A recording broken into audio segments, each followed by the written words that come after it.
I believe this is it. New York ટાઈમ્સમાં ઘણા વખત પહેર્યા તંત્રી લેખ હતો, how to bypass the bypass. જગતના ઘણા તૂતો છે,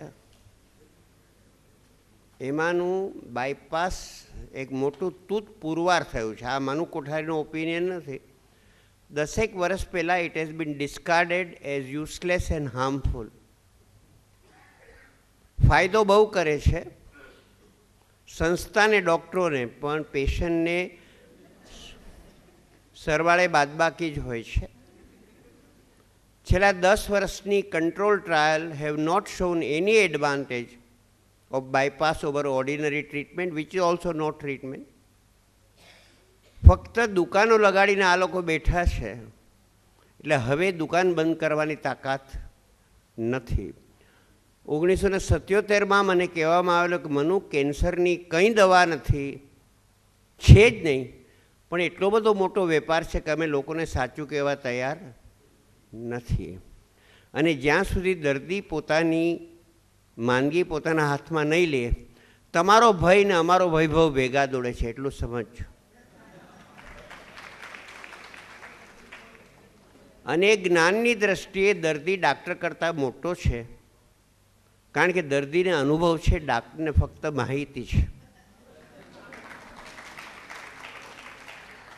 દર્દી મારો ગુરુ છે, હું દર્દીનો બોસ નથી. મને કંઈ જો કંઈ નાનું મોટું જ્ઞાન છે. અને આર્થર બ્લૂમફિલ્ડ, અત્યારે અમેરિકામાં ગેરદવાઓ આપવાથી જે મૃત્યુઓ થાય છે એનો આંકડો કાર એક્સિડન્ટ કરતાં વધી ગયો છે. અને આર્થર બ્લૂમફિલ્ડ, જેને પોતાને પર્સનલ ડૉક્ટરમેટ ટ્રેજેડી થયેલી, એણે એમ કીધેલું કે દરેક હોસ્પિટલમાં એક બોર્ડ મૂકો, there are a few whom we can help, but there is none whom we cannot harm. There are a few whom we can help, there are none which can. મારા 6 ભાઈઓમાંથી 4 heart એટેકથી મરી ગયા છે. અમારે તો બહુ strong family history, 2 નાના અને 2 મોટા. મેં મારો ECG પણ કઢાવ્યો નથી. અને પેલો રુસ્તમ જાલ વકીલ મરતા મરતા કહી ગયો, the ECG machine had done more harm than the atom bomb. 1 મહિના પહેલાં હતું ટાઈમ્સમાં કે ECG is useless and harmful, કારણ કે ડાઉટ ન હોય ત્યાંથી ઊભો કરે છે. પેલું ફૂસફૂસ્યું બ્લડ પ્રેશરનું, હું 210, 110 10 વર્ષથી આ મેન્ટેન કરું છું. મેં ગોળી ખાધી નથી, માપ્યું નથી. અને ચેકઅપ કરવા જાઓ છો, checkup clinic is a magical place, person walks in, patient walks out. Oh, ક્યાં વાત!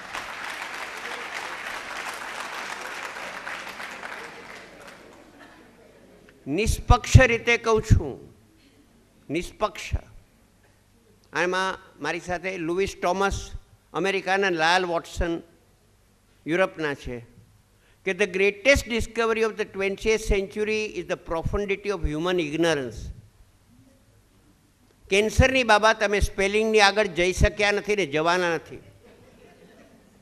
હાર્ટ એટેકની બાબત સેમ, ડાયાબિટીસની બાબત સેમ, બ્લડ પ્રેશરની બાબત સેમ, આર્થરાઇટિસની બાબત સેમ. પણ હજુ ભદ્ર સમાજને એમ છે કે પૈસાને જોરે તબિયત ખરીદી શકાશે. અને ઈશ્વરના દરબારમાં સારી વાત છે કે કોઈ બેટો પૈસાના જોરે 1 મિનિટ લાંબુ જીવો નથી, એને કોઈ પૈસાના અભાવે વહેલો મર્યો નથી. કુદરતી એટલી મહેરબાની છે. આપણે બધા ભૂલી ગયા છીએ. વિનોબાએ કીધું, 1 શ્વાસ 1 પૂર્ણ જીવન છે. I first inspire then I expire. Manu Kothari expired just now before you. બીજો શ્વાસ આવ્યો છે તો બળબડ કરે છે, નહીંતર રામ બોલો ભાઈ રામ. તરુણ બેનર્જી, મારો મિત્ર કાર્ડિયોલોજીસ્ટ, કલકત્તામાં મંચ ઉપર ચડ્યો, how to prevent heart attack, અને ત્યારે જ મરી ગયો હાર્ટ એટેકથી. અને 2000 વર્ષ પહેલાં, પહેલી સદીમાં માર્કસ ઓરેલિયસ ફિલોસોફરે કીધું, many a physician forecasting death of the patient has it is on funeral attended by the same patient. અમારા નીતુ માંડકે 18,000 બાયપાસ કરીને પોતે જ હાર્ટ એટેકથી ઉપર સીધાવી ગયા. રોગ કોઈ દી આપણને મારતું નથી. મૃત્યુ એટલું પવિત્ર અને માન છે, એ રોગની રાહ જોતું નથી. દરેક શ્વાસે હું મરું છું, શ્વાસનો કોટા પૂરો થયો, પતી ગયો. થોડા વર્ષ પહેલાં બ્રિજકિન્નીમાં એક મોટા ઇન્ડસ્ટ્રીયાલિસ્ટ આડા પડેલા, ત્યારે ગરીબ હતા બહુ, 68,000 કરોડ જ હતા 68 વર્ષની ઉંમરે. કારણ કે it is 1/4 of Colgate scam, એટલે હું કહું છું બહુ ગરીબ હતા. ચિત્રગુપ્તે જોયું કે સાહેબનું તો પ્રીપેડ કાર્ડ પૂરું થવાનું છે. ભગવાનને ફોન જોડ્યો કે આને થોડા શ્વાસ આપો ને, ત્યારે શેર હોલ્ડરો સુઇસાઇડ કરશે. એટલે ભગવાન કે શેર હોલ્ડરના પાપિયાનું નામ મારે પાસે લઈ નહીં તો પરસેવા વિનાનો પૈસો છે, હરામનો. અને બીજું, સાહેબને કહી દે બિલગેટના પૈસા શ્વાસ વેચાતો નહીં મળે, માગા દીકરીના હોય, વહુના ન હોય. માટે હે ફલાણા ભાઈ, હે બિરલા, હે ગોયંકા, હે મનુ કોઠારી, 100 વર્ષ જીવવાની તૈયારી રાખો ને દરેક આગલા શ્વાસે મરવાની તૈયારી રાખો બોસ. તો પછી બહુ ગડબડ નહીં કરો, બહુ ગુસ્સો નહીં કરો, બહુ સોનું નહીં ખરીદો. કબીરે હસાવો અને મરતી વખતે પણ જરા આનંદથી મરતા પણ શીખો યાર, તો આનંદથી જીવશો.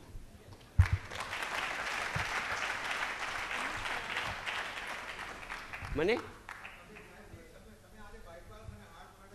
હા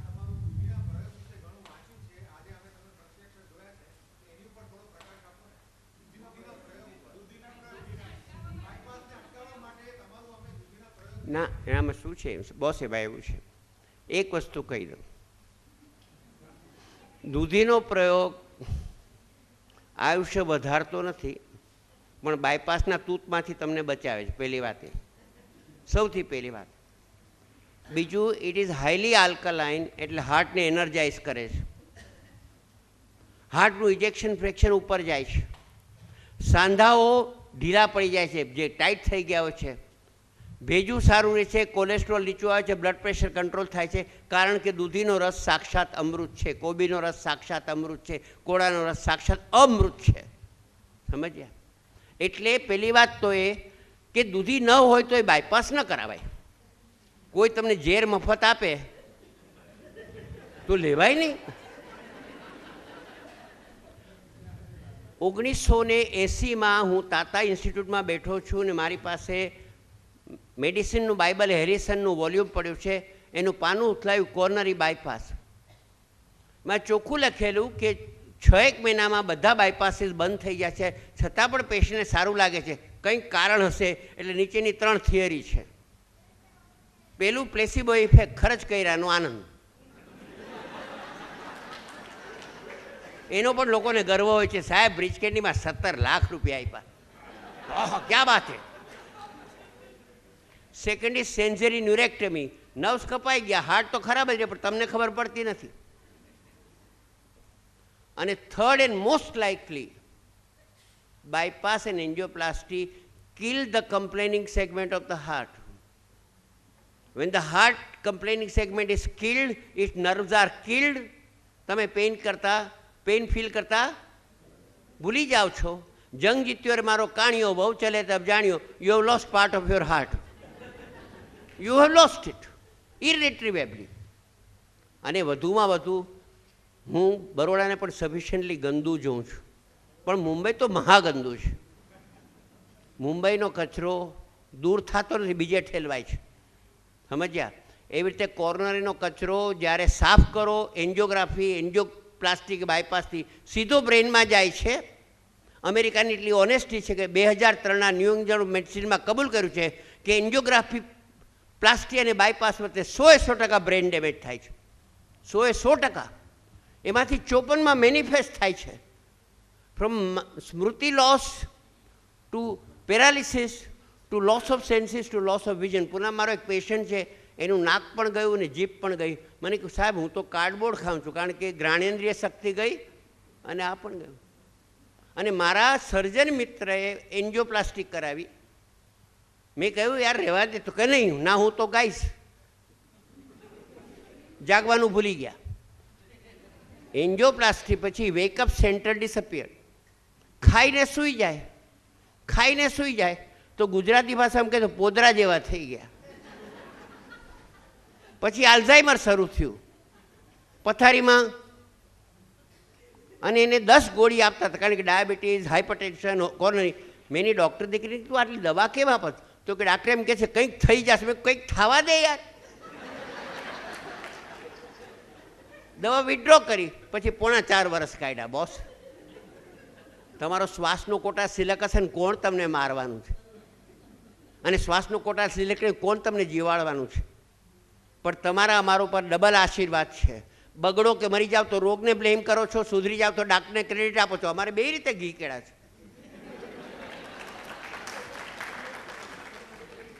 એટલે એક વસ્તુ કહું, 76માં મેક્સિકોના વિનોબા ભાવે મારું કેન્સરનું પુસ્તક રિલીઝ કર્યું. એમાં લખેલું આ પુસ્તક દ્વારા સામાન્ય માણસ કેન્સર ઉપર એક્સપર્ટ થઈ જશે, કારણ કે કોઈ બેટો એક્સપર્ટ છે જ નહીં. નથી તો નથી. એવી રીતે એક મારવાડી પેશન્ટ આવેલી કલકાતાથી, બહુ પૈસાદાર. ઘણા લોકો પૈસાથી પીડાતા હોય છે. હાર્ટનો પ્રોબ્લેમ લઈને આવી. મેં કીધું madam you don't need bypass. મને કે 11 કાઢ્યું તો you are the first one to tell me કે બાયપાસની જરૂર નથી. મેં કીધું આ ક્ષેત્રમાં બધા જ ગધેડા છે, હું કબૂલ કરું છું કે હું ગધેડો છું. બાકીના 10ની પાસે એ નૈતિક હિંમત નથી કે કહી દે કે કંઈ નથી યાર. બાયપાસમાં કોને ખબર છે? કોઈને ખબર નથી. એન્જિયોપ્લાસ્ટી, સ્ટેન્ટ, અને શું વેપલો, શું ધંધો, અને કેટલું હાઉ ઓલ્ડ ઇઝ બાયપાસ? 1899થી આ સ્ટન્ટ શરૂ થયો છે. તમને ઇતિહાસ ખબર છે?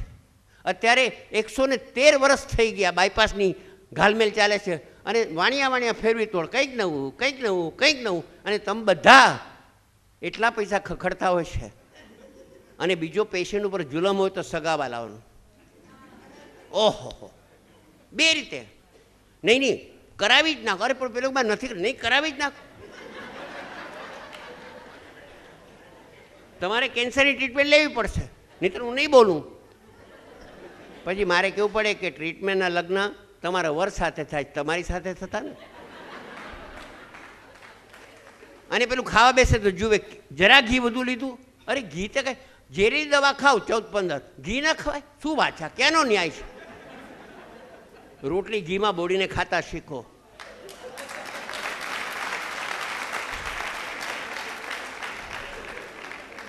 અને ખાધે કોઈ મર્યું નથી. ખાતા આવડે તો ખાતા આવડે. કોઈ ખોરાક, હું તમને કહું, there is no food which is wrong provided you give time. give time. કચરો ખાઓ પણ ધીરે ધીરે ખાઓ. એટલે એક છોકરીને મેં 14 કિલો ઘટાડવામાં મદદ કરી. પછી મને કે ડોક, મને ફાસ્ટ ફૂડ બહુ ભાવે, શું કરું? મેં કીધું સ્લોલી ખા. ફાસ્ટ ફૂડ છે એ સ્વાદ છે. ન્યુટ્રિશનને ગોલી મારો, સ્વાદ છે. તો પછી સ્વાદનું ક્ષેત્ર મોટું છે. તો મોઢામાં તો સ્વાદ નહીં માણો તો જીભની પાછળ માણવાના જ. જલ્દી ખાઈ જાઓ. પાઉંભાજી ખાતા કોકોલા પીતા કરે, કંઈ કોકોલાનો સ્વાદ નહીં ને પાઉંભાજીનો સ્વાદ નહીં. એના કરતાં એક પકોડું લીધું એને મોઢામાં ફેરવો, એના પછી એને ચટણીનો એને ફેરવો, આનંદ કરો. અડધી કલાક લાગશે. મારા એક મિત્ર છે ને કે તાજમહાલમાં લાંબુ બેસવું હોય ને તો ક્લિયર સૂપ ઓર્ડર કરવું અને ફોકથી પીવું.